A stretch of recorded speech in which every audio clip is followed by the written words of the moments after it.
Hallelujah. सभी को जय मसीह की। हम वचन पढ़ेंगे उत्पत्ति से अध्याय 24 का इसहाक के विवाह के वर्णन के विषय में। हालेलुया। अब तक हमने पढ़ा कि जो अब्राहम का दास है वो रिबका से मिलता है, उसके घर जाता है और उसे लेकर अपने स्वामी के पास वापस चल देता है। हालेलुया। आज हम आगे पढ़ेंगे। इसहाक जो दक्षिण देश में रहता था, लहरोई नामक कुएं से होकर चला आता था और सांझ के समय वह मैदान में ध्यान करने के लिए निकला था और उसने आंखें उठाकर क्या देखा कि ऊंट चले आ रहे हैं। हालेलुया। यहाँ वचन कहता है कि जो इसहाक है शाम के समय ध्यान करने को निकला था। हालेलुया। मेरे प्रियो, इस वचन के विषय में हमारे आत्मिक पिता कहते हैं कि जो इसहाक था वो प्रभु के वचन के ऊपर मनन करता था, ध्यान करता था, यानी चित्त लगाता था कि मैं जो वचन पढ़ता हूँ,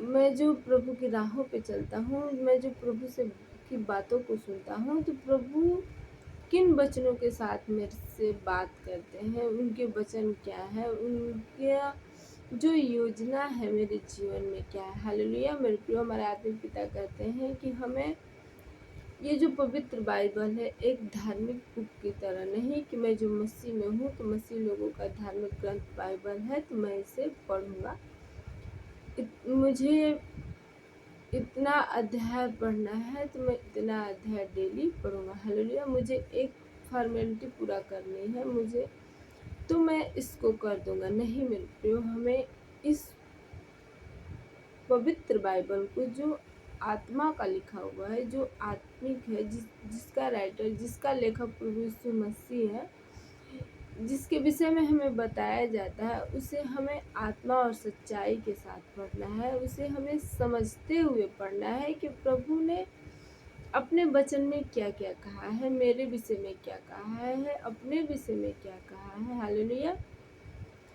मेरे प्रियो, हमें बताया जाता है कि हमें प्रभु के पास प्रार्थना करने जाना है तो वचन के साथ जाना है, लेकिन यहाँ वचन में बताया जा रहा है कि जो इसहाक है वो वचन पर मनन करने के लिए, यानी हमें इन बातों से समझ में आती है कि हमें भी प्रभु के पास एकांत में शांति में बैठना है, चुप रहना है। हमें प्रभु के वचनों को बस अपने दिल में याद करना है कि प्रभु ने वचन में कहा है कि मेरे कोड़े खाने से तुम चंगे हो चुके हो, अतः अब मैं जो अभी बीमार हूँ, पीड़ित हूँ, तो मुझे इन वचनों के ऊपर ध्यान देना है और अपने जीवन के ऊपर भी ध्यान देना है कि मेरे जीवन में क्या कमी है कि ये जो प्रभु का वचन है वो मेरे जीवन में जीवित नहीं हो रहा है। हालेलुया। अतः जब हम इस रीति से प्रभु के समीप जाते हैं तो हमारा जो प्रभु है, जो धीरजवंत है, वो हमारे धीरज को देखता है, हमारे पेशेंस को देखता है कि ये जो पीड़ित है ये घबराहट में नहीं है, ये मेरे पास हर समय दुहाई नहीं देता है, ये मेरे वचन पर ध्यान करता है, अतः मैं इसके जीवन में काम करूंगा। हालेलुया। आगे हम वचन पढ़ते हैं। रिबका ने भी आंखें उठाकर इसहाक को देखा और देखते ही ऊंट पर से उतर पड़ी। तब उसने दास से पूछा कि जो पुरुष मैदान पर हमसे मिलने को चला आता है सो कौन है? दास ने कहा कि वह तो मेरा स्वामी है। तब रिबका ने घूंघट लेकर अपने मुंह को ढांप लिया। दास ने इसहाक को अपना संपूर्ण वृत्तांत सुनाया। तब इसहाक रिबका को अपनी माता सारा के तंबू में ले आया और उसको ब्याह कर उससे प्रेम किया। इस प्रकार इसहाक को माता की मृत्यु के पश्चात शांति प्राप्त हुई। हालेलुया। वचन में बताया जा रहा है कि जो इसहाक है उसकी माता की मृत्यु के बाद रिबका के उसके जीवन में आने से उसे शांति प्राप्त हुई। हालेलुया। मेरे प्रिय, हमारे आत्मिक पिता कहते हैं कि जो इसहाक था, जो उसकी माता सारा थी, जिसका देहांत हो जाने के बाद इसहाक के जीवन में निराशा आ गया था, अशांति आ गई थी, लेकिन जो रिबका है, जो प्रभु की ओर से उसके जीवन में आई थी, तो उसके आने से उसके जीवन में शांति प्राप्त हुई। हालेलुया।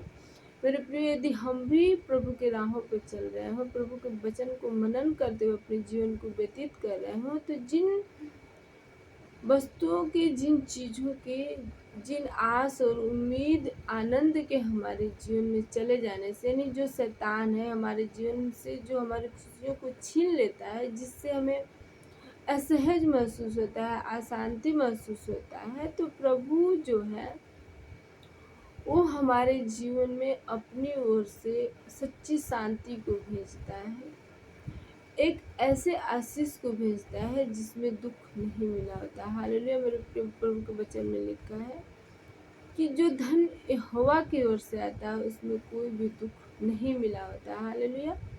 तो यदि हम अपने आशीष के चले जाने से बेचैन हो, यदि हम अपने शारीरिक स्वास्थ्य के चले जाने से बेचैन हो, तो हमारा जो प्रभु है अपनी ओर से हमें चंगाई मुहैया करता है, अपनी ओर से जब हमें आशीषें देता है तो उसमें दुख नहीं मिला होता है, यानी उसे शैतान छीन नहीं सकता। हालेलुया। और प्रभु हमें इसहाक के समान सच्ची शांति देता है। हालेलुया। मेरे प्रियो, हमें प्रभु की आस में रहना है, प्रभु के बाट को जोहते रहना है। हमारा जो प्रभु है हमारे जीवन में हमारी आस के अनुसार ही काम करता है। हालेलुया। मेरे प्रियो, हमें प्रभु की राहों पे खराई के साथ चलना है, तो ही हमारा प्रभु हमारे जीवन में काम कर सकता है। यदि हम वचन को अपने जीवन से तोड़ते जाएंगे तो हमारा जो प्रभु है हमारे जीवन में वो लेट करेगा, वो हमें देखेगा कि तुम कब मेरी राहों पे चलोगे, कब तुम सिधाई के साथ सुधर के मेरे राहों पे चलोगे, तो मैं तुम्हारे जीवन में काम करूँगा। तो हमें बच्चे के समान नहीं रहना है कि हम अभी पुनः वचन को तोड़ दें तो गिर जाएं और फिर नए सिरे से चलना शुरुआत करें। यदि हम ऐसा करेंगे तो हम अपने जीवन में सफलता कभी भी हासिल न कर पाएंगे। आमीन।